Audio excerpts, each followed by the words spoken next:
जय श्री राम। दोस्तों, पिछले वीडियो में हमने सत्यवती के जन्म की कथा सुनी जो एक मछली के पेट से पैदा हुई थी।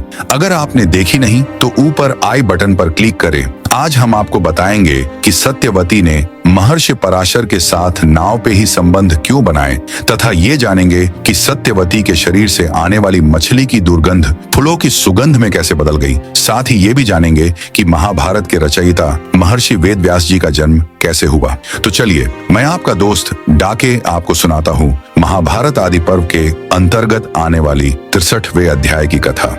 सत्यवती एक परम सौंदर्य और सात्विक गुणों से परिपूर्ण कन्या थी। प्रारंभ में वह मछुआरों के बीच रहती थी और उसकी देह से मछली की गंध आती थी। इस कारण उसे मत्स्यगंधा के नाम से भी जाना जाता था। सत्यवती अपने पिता की सेवा के लिए यमुना नदी में नाव चलाने का कार्य करती थी। एक दिन महर्षि पराशर तीर्थ यात्रा के उद्देश्य से यमुना नदी पार करने के लिए आए। उन्होंने नदी पार करने के लिए सत्यवती की नाव में स्थान लिया। महर्षि पराशर एक महान ज्योतिष शास्त्री थे। उन्होंने आकाश में ग्रहों की दिव्य स्थिति देखी। यह स्थिति अत्यंत अद्भुत संयोग बना रही थी।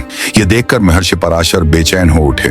उनकी बेचैनी को देखकर सत्यवती ने उनसे पूछा, महर्षि, क्या मेरे शरीर से आ रही मछली की दुर्गंध के कारण आप बेचैन हो रहे हैं? यह दुर्गंध मेरे जन्म से ही मुझसे जुड़ी है। महर्षि पराशर ने कहा, नहीं कल्याणी, मेरी बेचैनी का कारण कुछ और ही है। ग्रहों की यह दुर्लभ स्थिति अत्यंत शुभ मुहूर्त का संकेत कर रही है। यदि इस मुहूर्त में किसी का गर्भाधान संस्कार हो तो उत्पन्न होने वाला बालक सभी वेदों और शास्त्रों को जानने वाला, समाज को ज्ञान प्रदान करने वाला तथा चिरंजीवी होगा। मैं इसलिए चिंतित हूँ कि कहीं यह मुहूर्त नाव किनारे पहुँचने से पहले समाप्त न हो जाए और इस अवसर का लाभ न लिया जा सके। सत्यवती ने कहा, महात्मन, यदि आप मुझ पर कृपा करें और मुझे इस योग्य समझे तो मैं ऐसे दिव्य बालक की माता बनने का सौभाग्य प्राप्त करना चाहती हूँ। किंतु मैं अपने पिता के अधीन रहने वाली एक कुमारी कन्या हूँ और आपके संयोग से मेरा कुमारीपन दूषित हो जाएगा। द्विजश्रेष्ठ, कन्या भाव दूषित हो जाने पर मैं अपने घर नहीं जा सकती तथा मेरे शरीर से मछली की दुर्गंध आती है।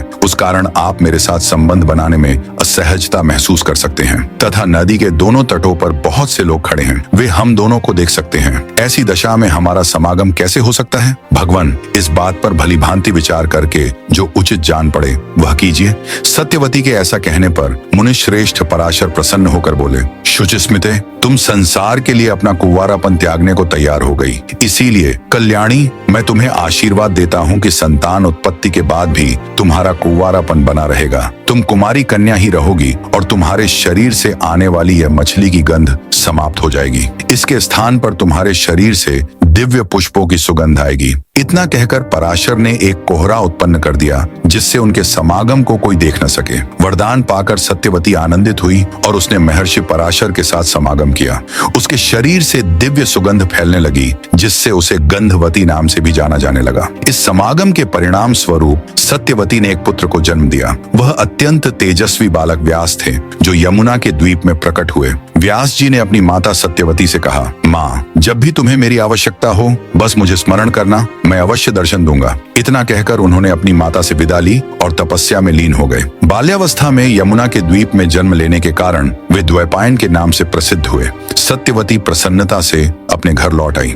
महर्षि पराशर के वरदान के कारण उसके शरीर से दिव्य पुष्पों की सुगंध चारों दिशाओं में फैलने लगी। उसका पिता दाशराज इस दिव्य गंध को सूंघकर अत्यंत प्रसन्न हुआ। इस पृथ्वी पर एक योजन दूर के मनुष्य भी उसकी दिव्य सुगंध का अनुभव करते थे। इस कारण उसका दूसरा नाम योजनगंधा हो गया। इस कहानी से हमें ये मालूम पड़ता है कि मनुष्य के जन्म तिथि से भी ज्यादा गर्भाधान संस्कार मुहूर्त महत्वपूर्ण होता है। इसीलिए दिव्य संतान उत्पत्ति के लिए उचित समय का चयन करना आवश्यक है।